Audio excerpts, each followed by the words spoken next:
A lot of women are still going into their doctors with what they think are symptoms of hormone imbalance and being told, you're too young. We've been noticing more research coming in about perimenopause occurring earlier than we may have thought. So is it something that you come across clinically? This is definitely a huge thing.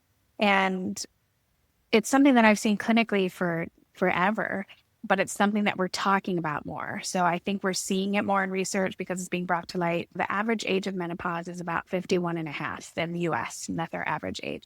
But that's considered 12 consecutive months without a period is 51 and a half. But that average takes about 8 years plus or minus 5. So if we're thinking somebody's perimenopausal for 13 years, she's in her late 30s and having symptoms, and we have to recognize that.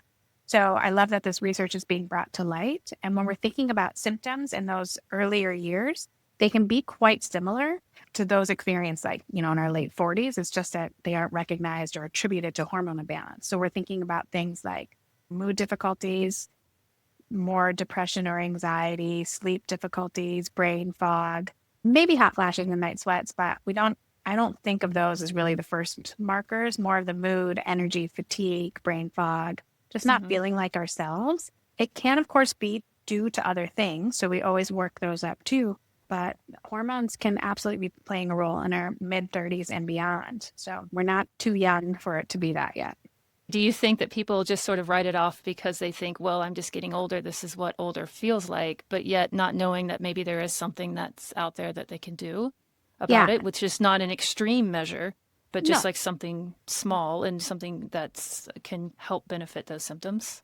yeah, absolutely. Well, I think people write it off as, like what you said, they write it off as I'm getting older. This is what 30 feels like, or this is what 40 feels like.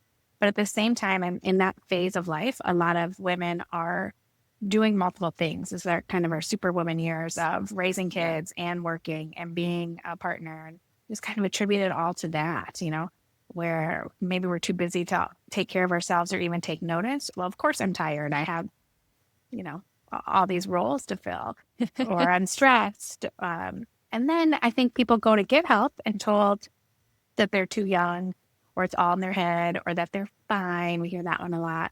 Your lab work looks normal, everything's Yeah. okay. But we know normal isn't optimal, and they might not even be addressing hormones in the medical setting in women in this age group.